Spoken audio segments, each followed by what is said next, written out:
Hi there and welcome back to Torment, Tides of Numenera, my friend. We're talking to this observant spec in the Temple of Chila. The one who was friends with the bloom.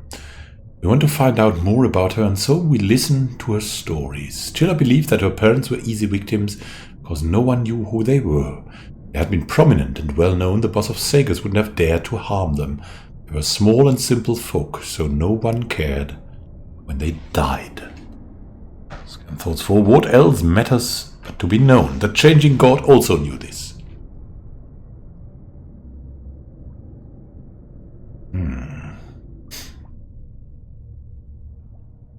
Tell me how Chila found her way to the bloom. Once again, the spec cocks her head and closes her eyes. She listens to the bloom. When she speaks, the chitters and whispers of the bloom spark images in your mind, and you can almost see the events it describes. Scan thoughts speak to her as well. Cast off, show her the truth of the past. Look up. Two orphans climb the cliffs toward the manor high above. In your mind's eye, you see a brother and a sister in their late teens as they scale the sheer cliffs of Sagas. Above them, carved from the natural rock, looms a great walled house.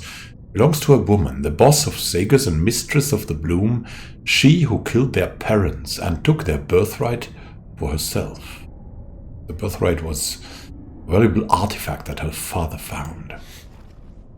The girl is Chila, tall, broad-shouldered, and flamboyantly dressed like a glittering gem against the dull stone of the cliffs. The boy is her brother, Shade, slender and quick, cowled in black. Well, keep listening. The unguarded window they climb, slipping into the garden beyond. There at its heart is the artifact, their birthright. In your mind's eye, Chila and Shade crouch on a ledge. You can see the artifact as they must have. A metallic cylinder fitted into a strange device. She leans forward, so eager to see what is rightfully hers, but the ground turns slick, and she falls, toppling into the garden, close enough to the artifact that she can almost reach, but she's snared in a net of rainbow light. You can see Chila crumpled under the strange net, trapped, calling for her brother. Shade watches from the shadows. He makes no move to help. Keep listening.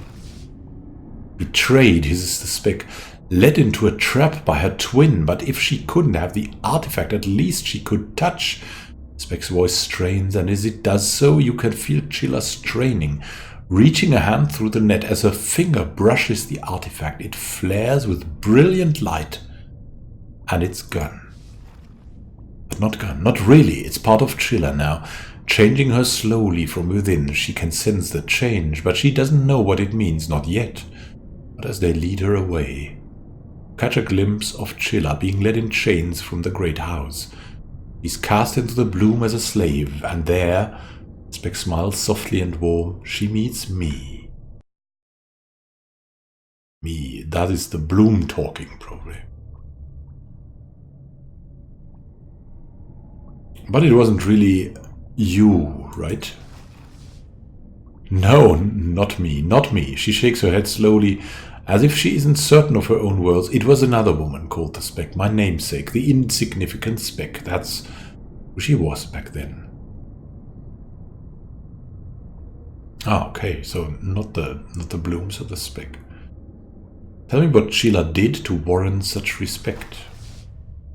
In the dark, in the bleeding guts of the bloom, a score of young women crouch in a cell carved from the living flesh of the bloom. You can barely see the girls in your mind's eye, thin and tired, huddled against the fleshy wall, bound in chains. Who they were before doesn't matter. They're slaves now, doomed to labor in the dark. One day someone new is brought to their cell and chained beside a small girl who calls herself the Spec. The old woman smiles. The new slave says her name is Chila. Even in chains, she meets the guard's eyes, and they look away. Already the bloom whispers in her ears. Chila places her hands upon its flesh and strikes a bargain. You owe us, Chila whispers to the bloom, for the slaves you've eaten, for the spec's arm that you devoured. You owe us something in return. Flesh trembles beneath her hand and opens. Beyond is a chamber full of weapons. catch a glimpse of Chila passing blades and stranger armaments to the other girls in her cell. Chila picks a glowing hammer for herself, or maybe the bloom does. It fits her hand like it was made for her, and it never leaves her side again. And we gather together and make our plan to escape. When all of us are ready, Chila starts hammering on the door to our cell. The guards come running and we fall upon them, cutting them down, tearing them apart. Then Chila leads us from our prison and we pour into the market, gathering more and more slaves to her banner. We kill every master we can find. In the market, we decide to make our stand. Chila knows that her enemy, the boss of Sagas, the woman who killed her parents and turned her brother against her, can't ignore us. We form into ragged lines, and we hear them, the roar of the soldiers, the tread of heavy boots getting closer, closer. Somehow you can hear them too, along with the terrified murmurs of the slaves as they grip their weapons and prepare to fight for their lives. Noise, confusion. Speck's eyes are still closed, but she staggers back, raising her hand to defend herself against an invisible attack, as if she thinks she's in the midst of a battle. You can faintly hear the screams and cries, the clank of steel on steel. I stay by Chila's side when the battle is joined. I try to guard her back, but she's struck, first by an arrow, then by a blade. Whenever they cut her flesh, silver scales grow over the wound, and she keeps on fighting. Chila knows why. When she touched the artifact, her birthright, it became a part of her, changed her, so that she cannot be killed. She smiles, raises her hammer, crushes the skull of every soldier who stands against her. A shadow passes overhead. It's her traitorous brother Shade, soaring on wings of flesh and steel, to come to kill her at last. He strikes her once, twice, and again. Speck's voice goes quiet. Each time silver scales grow to cover the wound. Instead of getting weaker, Chila grows stronger.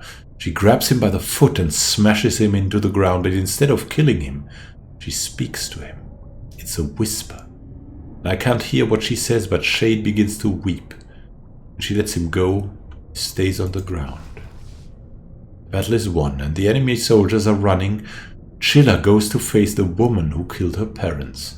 I leave you with your life, she tells her, but not your name. Get out here and never come back. You can almost see the broken woman, a feared warlord only hours before fleeing alone and in shame from the battle. Speck pauses and opens her eyes. That's where the story ends. Our enemy fled and the bloom was ours. Sega's Cliffs was ours. Chila became the first Memovira. We ended the trade in slaves, and Chila ruled Sagas and all the lands around for half a century, until the bloom called her to its heart.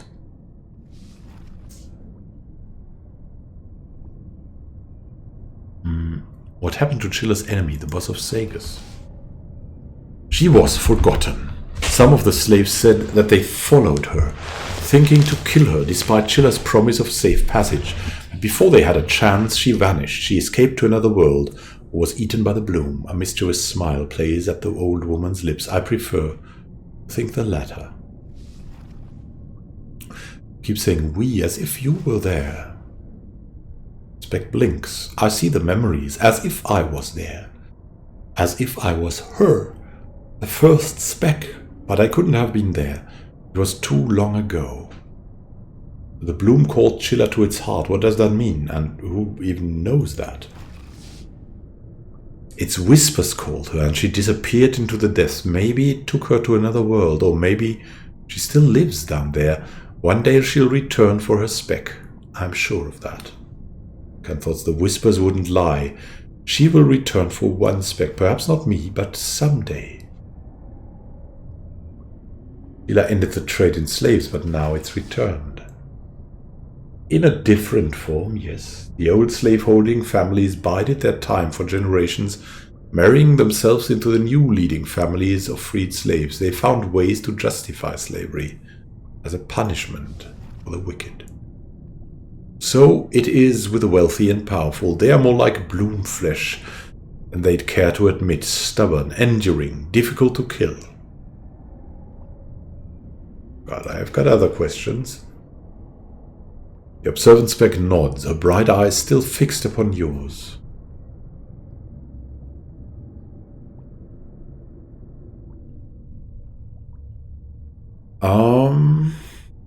When the changing god was here, what did he want from the bloom? To create a portal to another world, a place called the Ascension. Oh! He also wanted this. He believed that the crystals of that world would save him from death. So he descended to the bloom's heart and forged a bond of sorts. From that bond, a new Moor was born. It took your sire to the world he sought.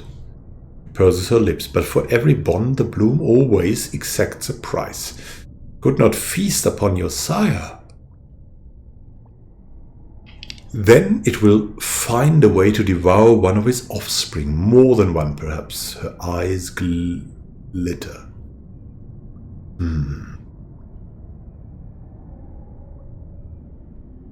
May I sleep here, by the way? You don't mind the stink of the mouldering blankets, they won't mind you. She holds out a tiny hand, but hospitality has a price. 45 shillings for each guest. No, let's talk about something else.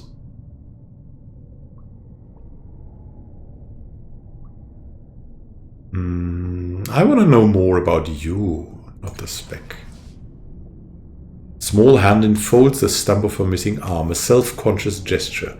I'm only a speck, a mote of dust easily missed, nothing important save for the words I speak, stories I tell to those who would hear them. But I observe much that passes in the bloom, and I hear still more in its whispers.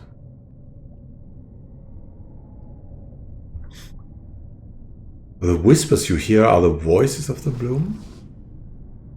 So they are. Her eyes glitter. A lot of people hear them, but none as clearly as me. And how did you lose your strange arm? I didn't. She did, the first spec, the insignificant one. Okay, how did she lose her arm? Eaten by the bloom. It was taken in her sleep, cauterized at the elbow, just like she stops herself, appearing confused. We were sure she was about to say mine. It's like the stories say. Scan thoughts, no, mine wasn't eaten. It was nothing. What was I thinking about? Tell me again how you lost your arm. I told you I didn't lose my arm. You're confusing me with the real spec. The one from the stories. She blinks several times in succession. Got some other questions. Is this a place of worship? Not really. People come to be close to the bloom because its mind is strong here. They leave offerings. She waves her stump at the nearby slab. Valuables they've stolen. Trophies of their kills. Proof that they are hunters, not prey. And you, are you a leader or a priestess? She laughs aloud. Me, making speeches, punishing the sinful. No, I'm only a speck. They let me stay here, and I tell them stories, that's all.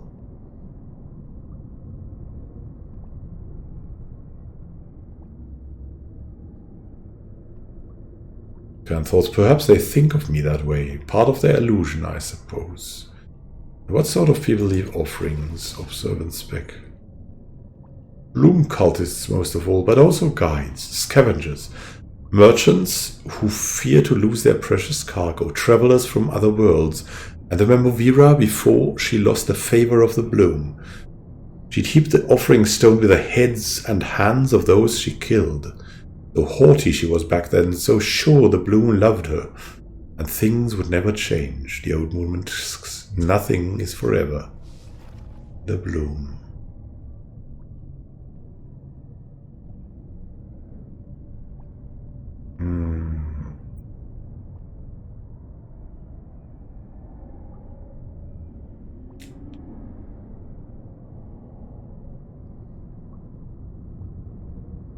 The bloom respond better to thieves and murderers? Predators is perhaps a better term for what it wants.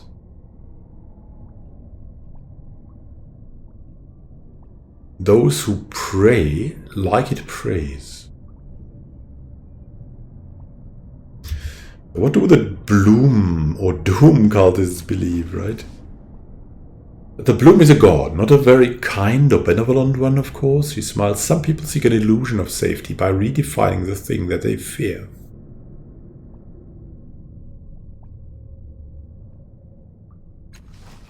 Some other questions?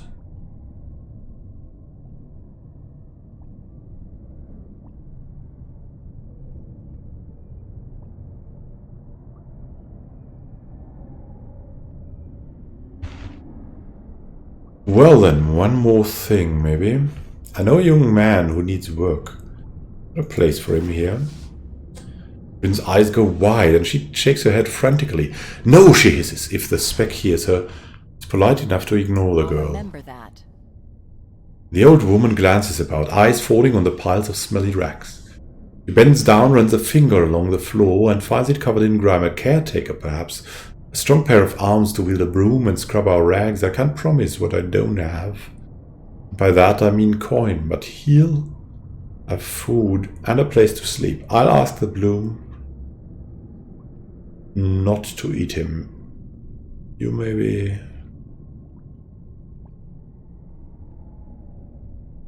Well... I have more questions about this shrine now.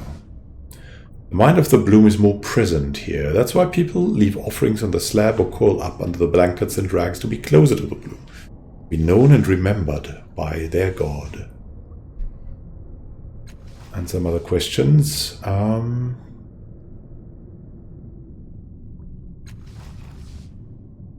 me about Chila again. How did Chila find her way to the Bloom? Look up, up. 2 orphans climb the cliffs toward the manor high above. Your mind's eye, you see a brother and a sister in their late teens as they scale the sheer cliffs of Sagas. Above them, carved from the cliff, from the natural rock, looms a great walled house. It belongs to a woman, the boss of Sagas and mistress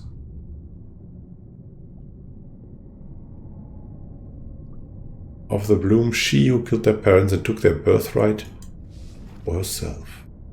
The girl is Chila, tall, broad-shouldered, and flamboyantly dressed like a glittering gem against the dull stone of the cliffs. The boy is her brother, Shade, slender and quick, cowled in black. I believe we have heard that already, but keep listening for now.